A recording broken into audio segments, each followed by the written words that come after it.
So my presentation today is about very ancient technology, which is HTTP and caching.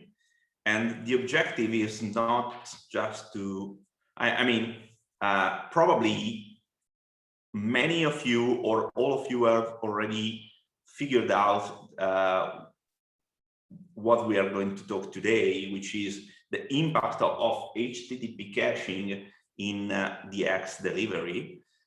And there are many things that, and many presentations from the past that cover this. So it's like, let's say, sharing some experience and looking to get back experience from you when it comes to optimizing the HTTP level delivery of DX. Okay, so it's not going to deep dive in the internals of DX, but it's more about what happens when data gets out of DX and gets delivered to the user. So what I want to cover today is how we troubleshoot, monitor, understand the delivery of resources to users, the tool we use, the settings we apply, and also some side effects that can be important to consider when deploying a DX infrastructure. Feel free to interrupt me anytime, because I love this to be interactive, or if I'm saying something wrong, no problem, you raise your hand and we fix it immediately. I will start from this slide. HTTP caching is everywhere. HTTP caching is something that's a collaboration between the server delivering the content and all the intermediate layers from the server to the end user to the client to optimize performance at various levels. So if I would like to have a list of where caching can happen, we have a caching level which is in the app server, but this is not HTTP caching. This is various kind of caching that we have in DX, like weekend resource sharing or other fragment caches. That's not in our perimeter today. Then there is caching that can happen at the HTTP server level. People that have had to do with DX for some time know, I think, about the Apache mod cache module, which allows caching public content in a file or memory-based cache at the HTTP server. Then we have CDN, more and more important in today's infrastructures. I'm talking about stuff like Cloudflare, Akamai, or even local infrastructure like Varnish that allow you to offload delivery of content to the content delivery network. Then there are proxies. And with proxies, I mean the proxy that companies deploy inside the corporate network, and security proxies also that also play a part in the proxying and caching game. And finally, the browser level, which is what happens on your machine, and where we have the most effectiveness. When we can get your browser to cache something, we are winning altogether, because that request will not reach the server. So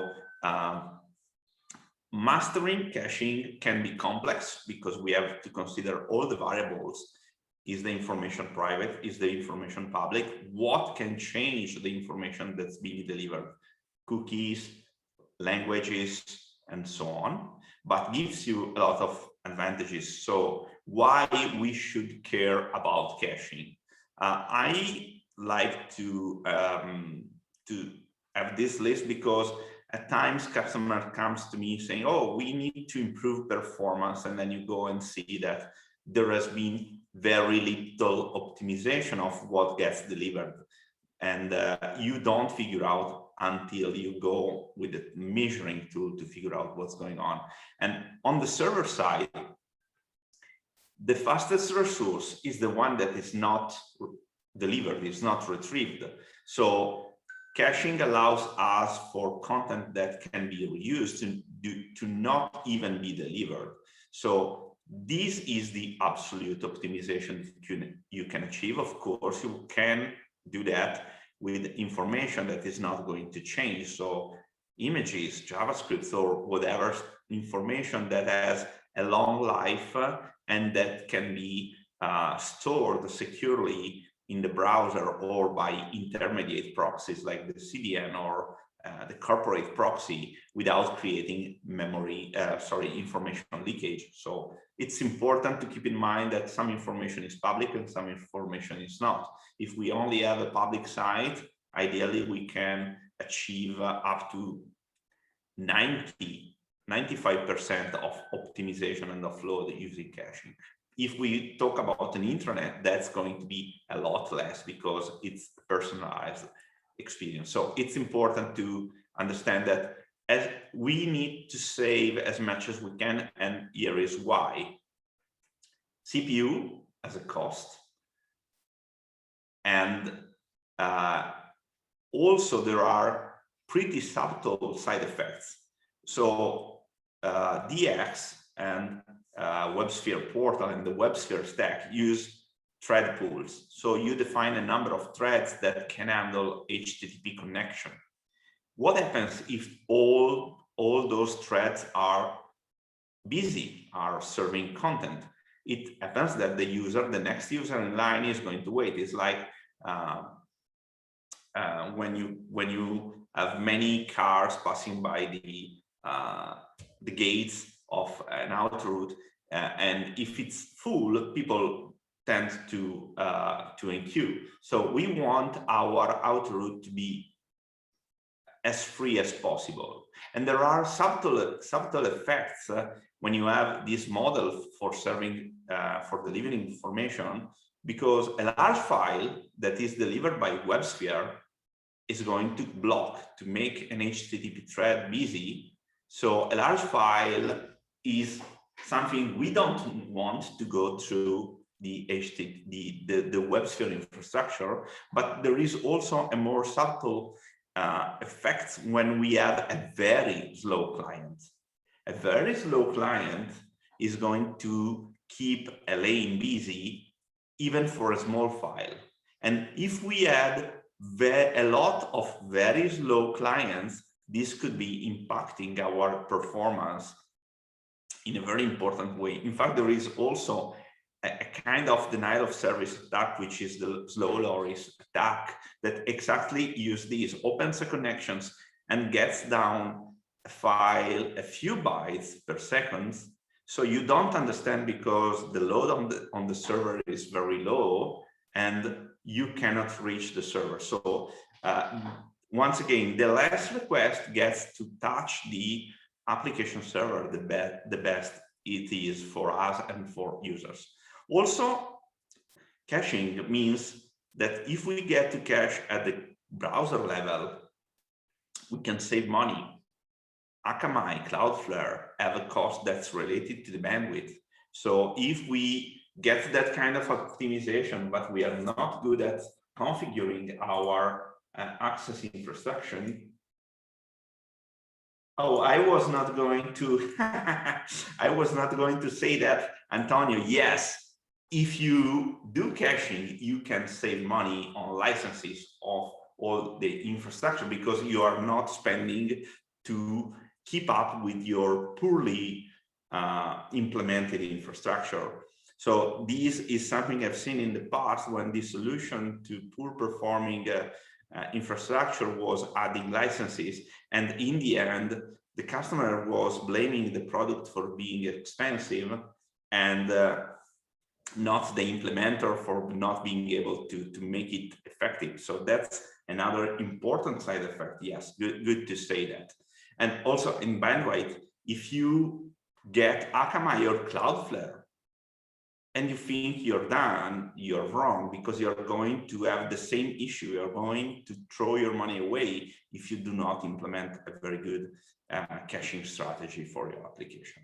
And this also has an impact, which can be even more important on the user side, because if I cache resources on the user side, the same effect we have on is desktop, mobile device, because we are freeing up the bandwidth that he has. So if he has a fast connection, maybe he doesn't notice, but we have to take care of everybody. So if we free up bandwidth for slower connections, the user will be happy. The user will prefer to come to our side because it's fast than go to a competitor one. So it also has an impact on how the perception of what we offer is for the user. So, and also this ends up with the faster performance. So this is obvious, but from what I see, looking around at sites, at customers, it's obvious, but not always implemented. So it's important to go through the why. Now, how do we achieve this? Well, today I'm going to use a few tools to show you how I would go after the bottlenecks, the issues, the problems, and figure out what's going on, and then eventually fix it up. So I will use my browser, which is Microsoft Edge based on Chromium. I will use the Fiddler tool. Maybe many know about Fiddler because it has been around forever. I know that everybody knows it and very few know how to exploit it in a deep way to figure out what's going on, and we will cover that. And also, it's important to explain why I'm using a tool that's not the browser developer tools. Browser developer tools are built for developer experience, for simplifying my HTML, JavaScript debugging, and to have a light way to observe the network traffic. But often, especially if you are not mastering the developer tools, you are modifying the way your requests are sent. So if you click on the disable cache in developer tools, you are actually sending crafted requests to the server every time. So you are not seeing the real behavior that your site or application would have. So it's better to use an external tool like Fiddler. Also, on top of that, Fiddler also supports a proxy mode where it can listen on the network. So you can have other machines in your network or your mobile device go through Fiddler to get to the site. I often use this to troubleshoot problems, and I set my iPhone or a customer device to go through Fiddler so I can see the actual traffic and the actual behavior of the device. And finally, I'm using to do the demo a DX solution built on Sophie. So I got it deployed quickly, and it's there. So I just had to click around, as Herbert is a fan of it, and I took the time to get up and running STF194 solution built on Sophie. Also, for your interest, if you want to look around, I would tell you that another interesting tool is man-in-the-middle proxy, which is a Python-based application that you can deploy on your machine, in your network, as a container, which allows you to have sort of a reverse proxy through which you can send the traffic that gives you visibility on what's going on with the traffic. So you can check requests, check headers, and you can deploy that also as a container. So we use that from time to time in our test environments. We deploy man-in-the-middle proxy as a container between the ingress in our Kubernetes environment and the actual backend. And so we can go there and check every request that passes through, and we can figure out what's going on. This is great for troubleshooting traffic issues or API issues. So I wanted to list it here. And Fiddler Orchestra is the new generation of Fiddler. It's a different deployment model where you can deploy Fiddler on machines and have multiple endpoints connect to that, and allows you to get better visibility on what's going on. I've not tested it out yet, but it has been in the works for forever. And also, it would be great if at the end of the presentation you can share what you use today to manage this kind of thing. So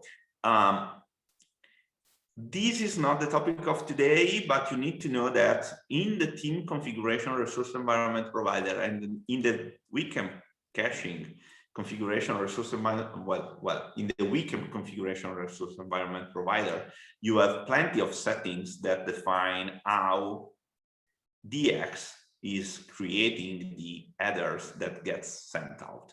So in the team configuration, you can set the cache control and expire times for static resources that are served by the aggregation engine. And the same is for WCM, but for WCM, there is a lot of literature and details that you can tune. So you could be using the basic cache or the advanced cache. And with that, you can override the behavior in a much more granular way. And finally, you can override those settings on URL. So this is of interest, and I will share with you another old presentation, very old presentation from 2014 from the IBM team, the performance team, that was going through caching details in a much deeper way that I'm doing today. So there is a lot of information around that makes sense to know, and it's important to know. So we get to HTTP. Cache control, expires, last modified, and DTAG are HTTP headers that are sent by the server and that define how the set of intermediate caches are going to behave and to store the content. The most important thing I want to share is that by default on HTTP, cache control is public, and on HTTPS, cache control is private. And this is something that often is not considered by developers. I would ideally have whoever is a developer working on whatever web application to always work over HTTPS, because production will be and should be HTTPS, and because this changes the behavior of caching. I've seen in a project that developers weren't taking care of cache control, were developing on HTTP, so caching was in and everything was fine.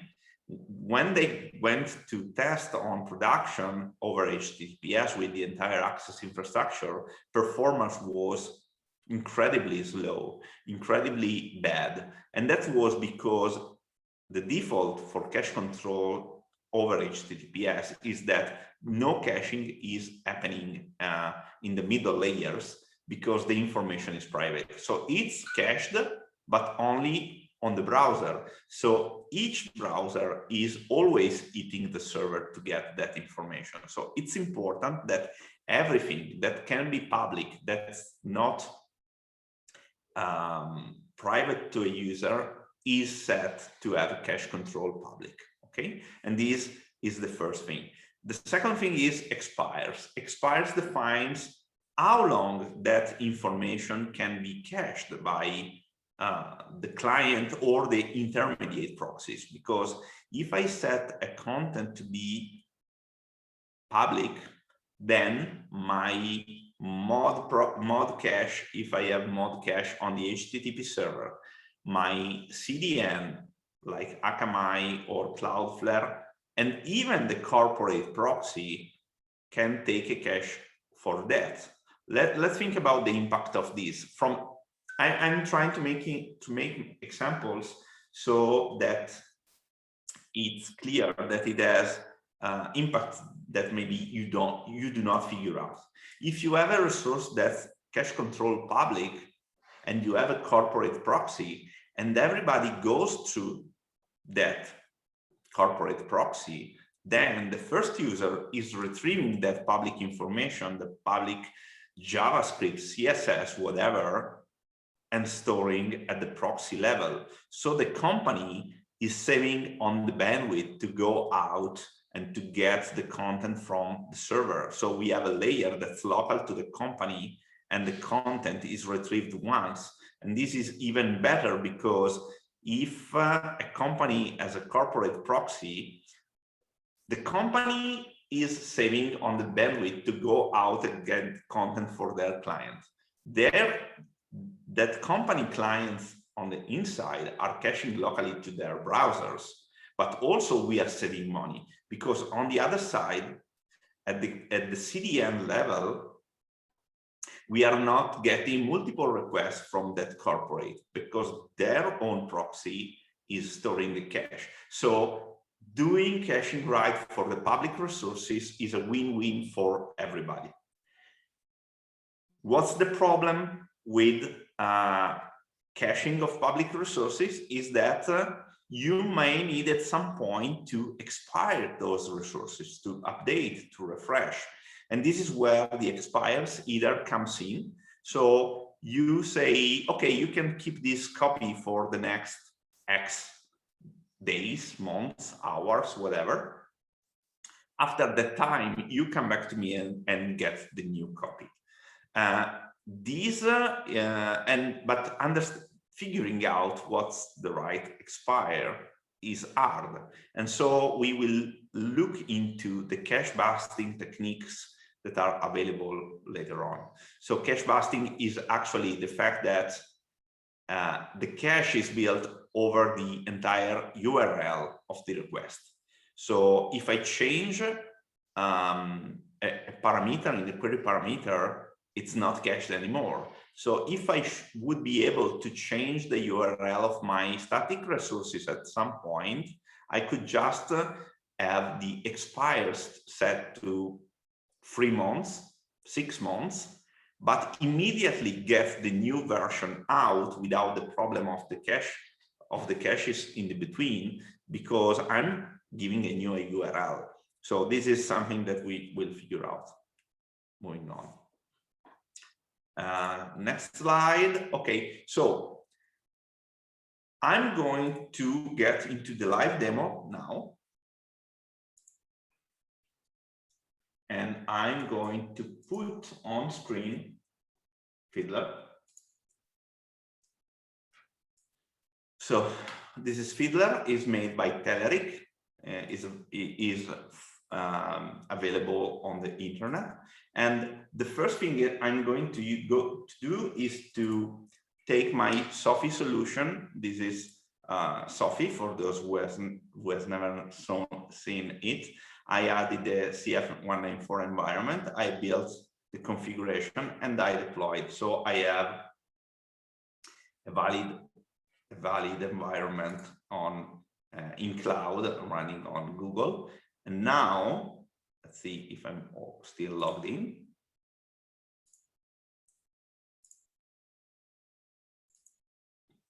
I'm opening up my sandbox environment. So in order to only check the URLs from that environment, I'm going to set the host filter. So you are beginning to see the request from that environment. And when I install Fiddler, the first and most important thing I want to do is to go to option HTTPS and enable the decrypt HTTPS traffic. In this case, Fiddler asks me to install and trust a certificate root that Fiddler provides, so it can safely run man in the middle and generate a certificate that my browser will trust, but will allow Fiddler to decrypt the traffic, so I can debug over HTTPS too. As I said before, you can also set Fiddler to act as a proxy and to listen on a port so that I can use my Fiddler tool on my machine from other clients in my network. This is the basic thing I do. Whenever you enable Fiddler, and bottom right you have the enable capture behavior, I can now go out to a website and, oh yes, oh. And see that Fiddler is capturing all my requests and giving me information. In this view, I'm getting the sequence of all the requests that my browser is running, and I customize my view to show the caching column that tells me how that cache is working. So you see that, well, this icon here means this is the actual document, the actual HTML page that I downloaded. And you see that by default, Portal DX is setting HTML pages to be no cache, no store, must revalidate, and expired by design, even when I get to access the public side of a site. Okay, so if I have a public site, why should I have the content to be no cache, no store? And now we go looking into the first item that Fiddler offers me, which is the inspector. But before getting there, Fiddler also gives me the statistics, and statistics is a sort of timer service that tell me how long it takes to me to connect, what time it took me to connect to the server, when the request began, how much it took for me to get the headers, and so on. And over HTTPS, I can also get details about how many bytes I sent. And this is important because for every request, I'm sending almost 4 kilobytes, and this is due to all the cookies moving around these days. So this is also a way to figure out how many cookies I'm sending to the server, and the size of the resources I got. I often use these to check how long it took to perform the HTTPS handshake. And as we have HTTPS reuse after the first request, it goes down to 0. In this case, when I did the first request, it took 138 milliseconds to connect to the Sophie server, but it took 284 milliseconds to perform the initial HTTPS handshake. This is not covered today, but when this number goes up, you have something to fix in your HTTPS configuration. And this is important. There is HTTP session reuse to be checked and so on. So this should be as low as possible. But now back into the caching side of things, we go into inspectors, and with inspectors, Fiddler is able to show us what we sent in our request, the URL, the parameters we sent in, and the result we got. As the response is compressed, we need to decode it, so we can check into that, and we can go and check for headers. And what we see is a few interesting things. First, we see cache control, no cache, no store, must revalidate, and the second one. So from my point of view, in the Sophie delivery chain, there is something that is misbehaving, because we should not have a double header for cache control. This can create confusion. But in general, this header is the one set by WebSphere. And also, it sends out the expires header telling us that it expired already, and the pragma thing that tells us that it has no cache. Exactly, and yeah. And now I was getting there, Antonio. And the other thing we see is the very either. The very either is expressing, the server is saying, hey guys, I expect that every page could be different based on the cookies you send and on the client you use. So this tells to intermediate caches that the set of cookies a user is sending and the user agent can be part of the cache key to be used. This makes sense, and I got suggestion from the from the backstage that this is due to the fact, and that's absolutely correct, that ideally you could be using personalization and you could really have a different HTML page per user, even if not logged in. So this gets into another point. If you perfectly know your HTML page is going to be the same, regardless of the user cookies of the user agent, then you can go and optimize to remove the very either. But it's important you understand the side effects. If we cache the HTML page, it means that the second user getting that same URL is going to get the exact same output as the first one.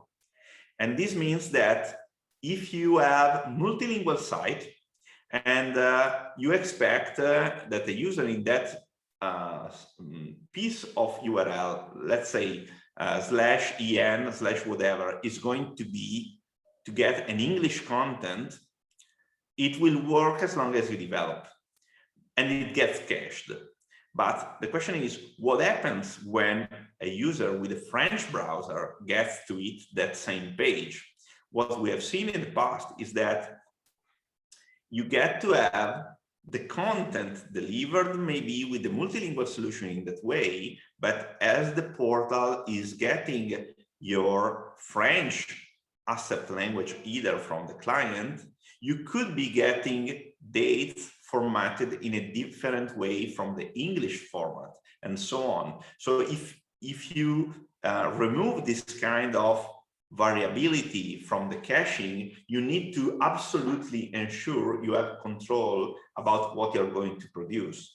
I've not yet tested the CF 194, I believe, or 193 support for multi-language, which is implementing this language override based on the first segment of the URL. That I think that would help with this problem. But it's important to understand that if you are going to cache HTML pages, you could have surprises because Portal is DX is generating pages based on the information you give it.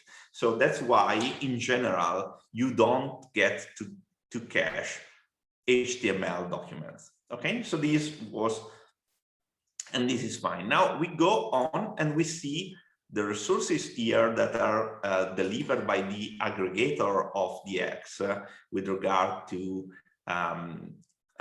team modules and contribution. In this case, we are getting another interesting either here, and this is what makes me think that there is something to change in the Sophie deployment model, but let's focus on this. Cache control public, maximum age 1 day. So this is good. This is telling all the intermediate proxies, CDN, modcache, my corporate proxy, and my browser, that I don't need to fetch this resource anymore today. Okay, and this is happening also for these other components, and this is happening also for this other fragment that is coming from another contribution of the team. So having this information sent out allows me to save a lot of bandwidth when I move on back and forth from the server. Okay, and the good thing about the content aggregation, the team module, is that it takes care of this aggregation, caching, compression for me and for free. So I don't have to care of that. And now let's see, everything, I'm jumping over with regard to WCM, and I will be back later, but look here. And now we have this image that's 30 kilobytes that has a no store setting. And why? This is because this image is directly referenced by something, and it is not sent out with a cache header that allows it to cache.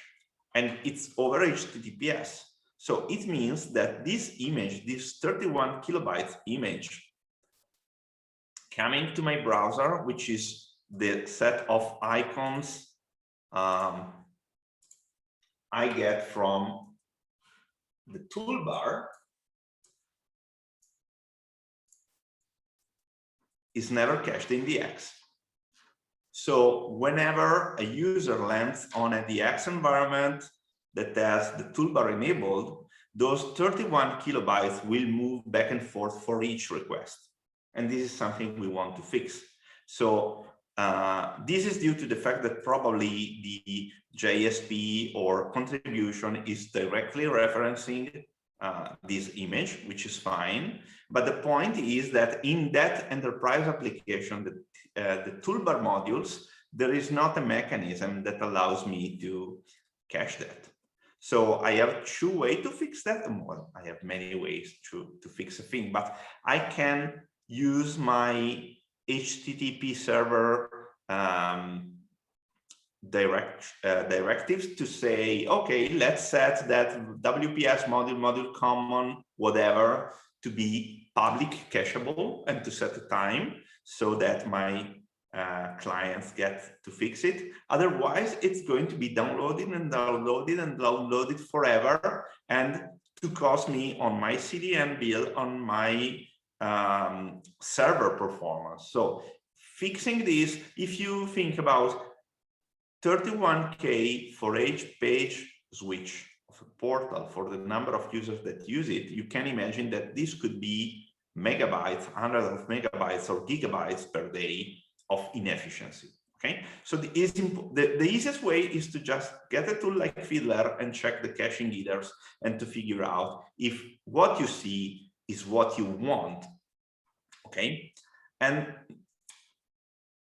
I cover the aggregator and and how to figure out stuff that's not being cached.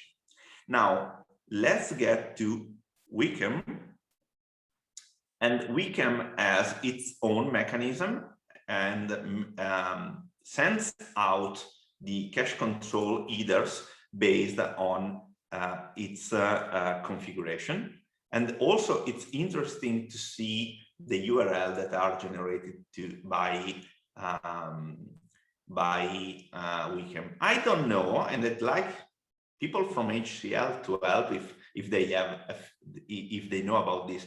The cache ID is used by the servlet cache to store the object in the cache on the application servers too, but also to work as a cache busting query string parameter that that is cached by the servers. I remember that a few years ago, I suggested that when WCM generates the HTML referencing an image, it could also add to the cache ID the Unix time of the resource update.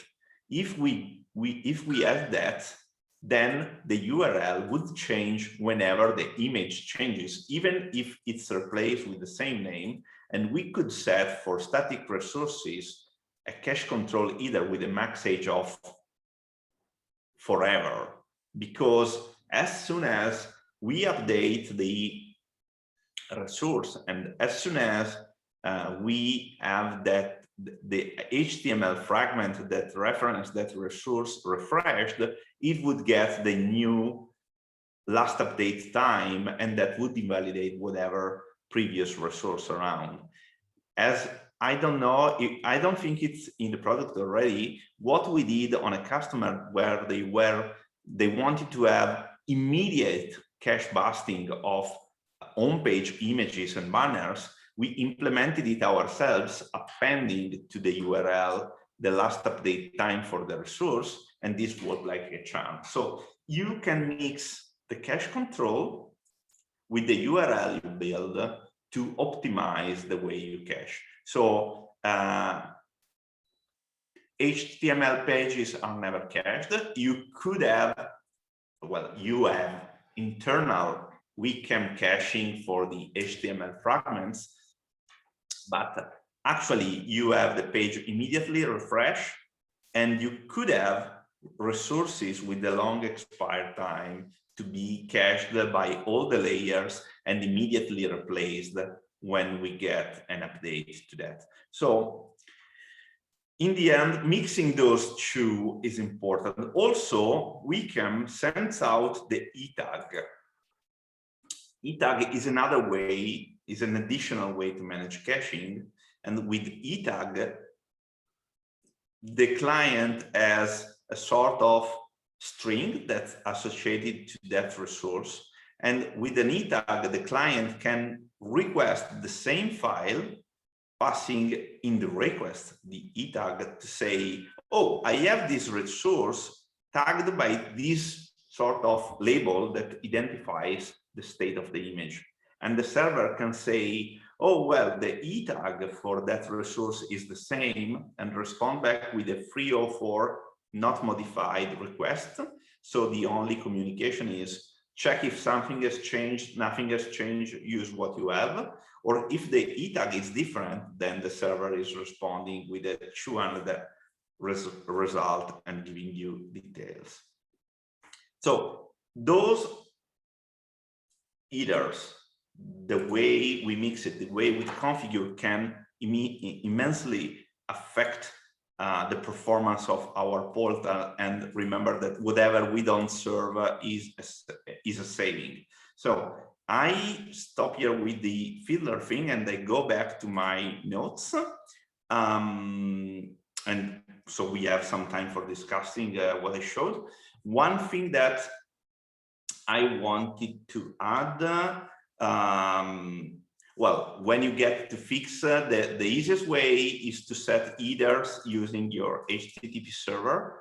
Another way is to override the cache control on your CDN if you have one. Another way that we use from time to time is if we add resources like this image here in our portlets, in our applications, we use we use web jars as an easy way to embed dependencies, and we often tools like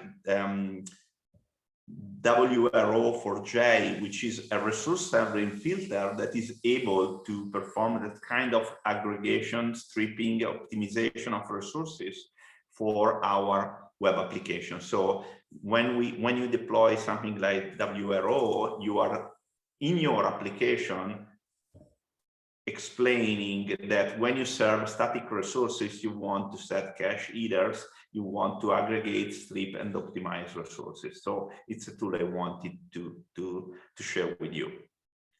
And finally, cache busting, which to me is my favorite technique for ensuring that the user immediately sees the new content, is about appending to URLs something that's unique and identifying that the resource has changed, and we try to use that. I'd love this to be used more and more in the product itself, or maybe is there and I just don't know it can be used already.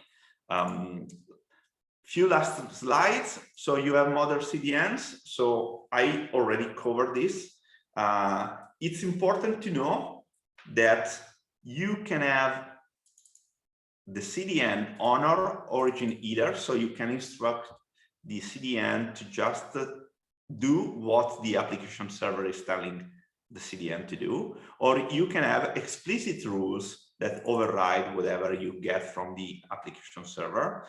And recently, and in modern environment, in modern CDNs, you have many options, mostly in enterprise plans, that allow to do per user caching based on cookies or other content information. So you can achieve exactly the same thing that the vari either is built for, without having a vari either floating around. So it's more a policy-based configuration of per user performance.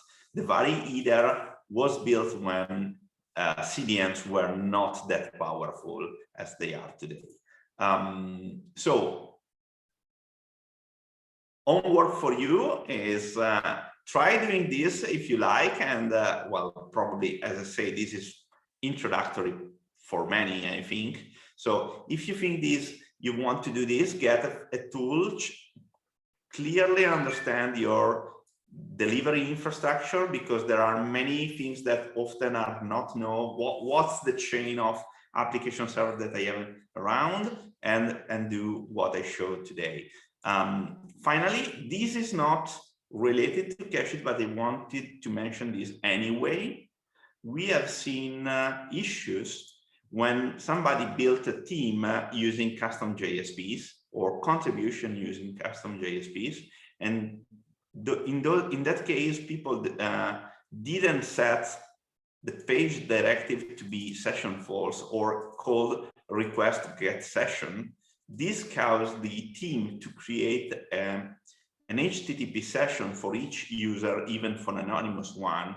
And so they were exhausting the sessions available for the portal in an anonymous scenario, where they were not using at all sessions for the anonymous side of the page. And we noticed this. I'm mentioning this because we noticed this with Fiddler when accessing a public page that was setting and sending around a JSession ID cookies, and we didn't expect it. So if you have custom JSPs in your team, go and check you are not creating sessions for those when those make no sense. Finally, a presentation that old but very good is this one about caching techniques for web search portal. I can share that, and a recent video on YouTube from HCL about quickly cleaning up caches in Wickham, in this case, to deliver new content. Okay, this is quick introductory I wanted to share today, and I'd like to have feedback. Was this all stuff you knew already, or you do every day, or you never do, or you do when you have a problem? So the invite is to share your experience and to see, is this something completely new? No, I don't think so. Feedback, guys.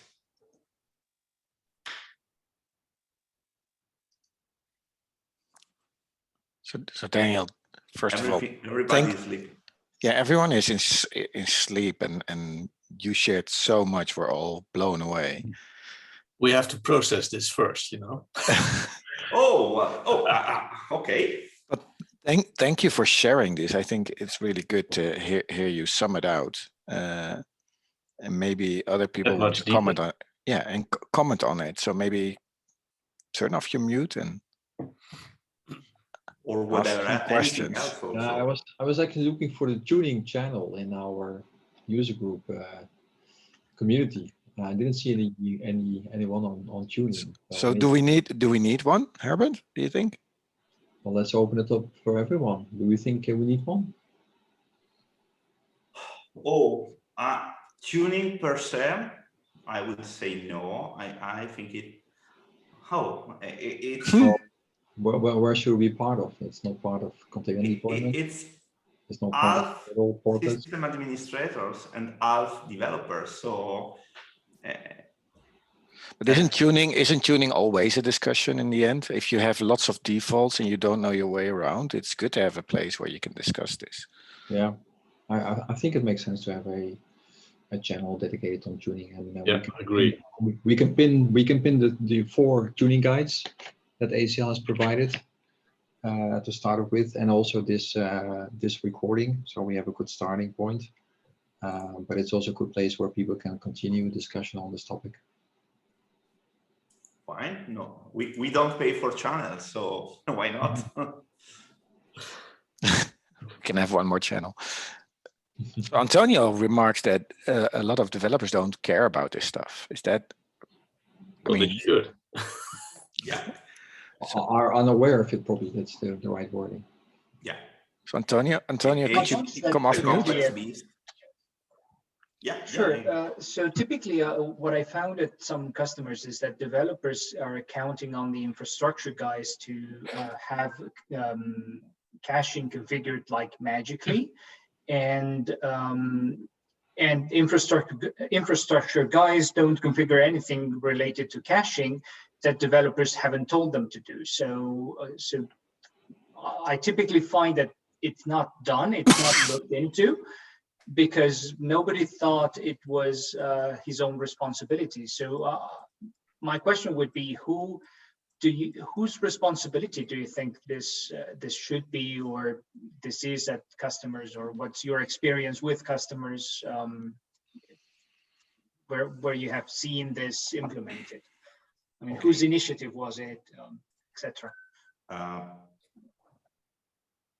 Personally, and we are entering the phase of dangerous opinions, developers should know HTTP and should know about caching. So from my point of view, it's developer responsibility to classify if a request is public or private, or what's the strategy for the freshness of that information. So expires and cache control, to me, is an attribute of the application itself. Think about REST APIs. If you don't do this right for REST API, you're dead.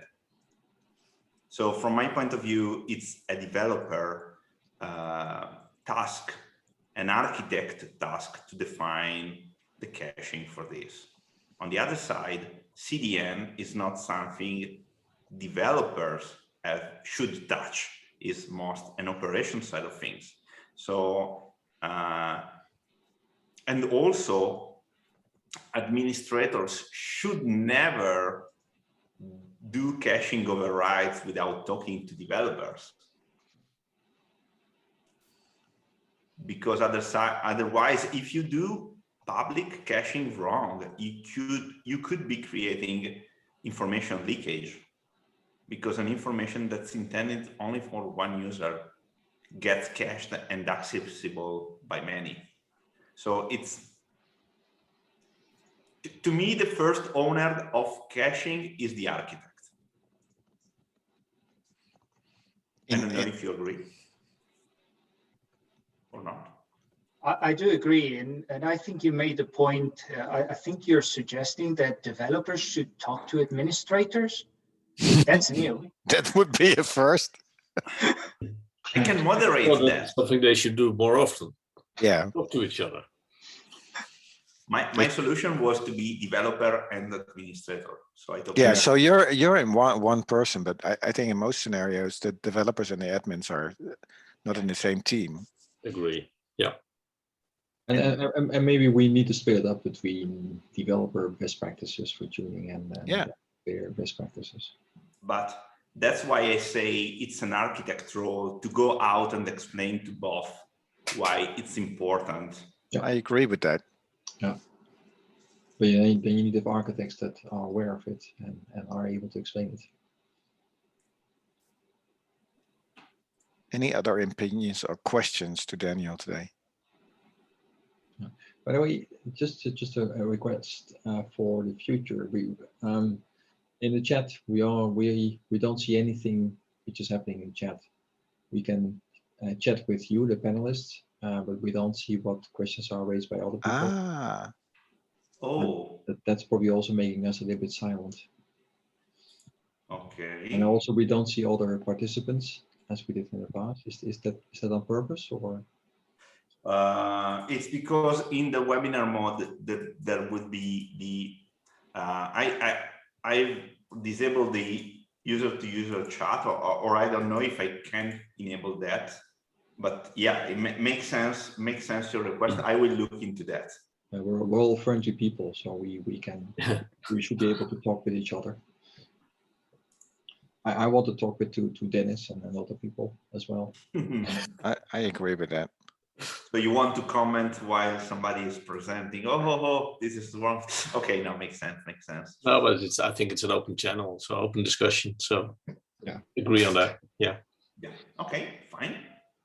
This is going to next time invite everyone onto the floor again. Yeah, makes sense. So this is what I was able to share, and Fiddler is a very powerful tool. I just scratched the surface, and also take a look at that man in the middle proxy, because it's very well done and fits perfectly into Kubernetes and container environments. What would you suggest for Mac users? Fiddler Orchestra should have something for Mac too. I have to figure out. I'm not a Mac user, so I don't remember. But if I will check and share in the Discord channels. So we build up also a list of useful tools for stuff like this. Okay. Yeah. Okay, it's 5:02 minutes. Yes. So if there's no urgent questions to Daniel today, then let's close the meeting. Thank you for participating, everyone. Thank you, Daniel, for your wonderful presentation. And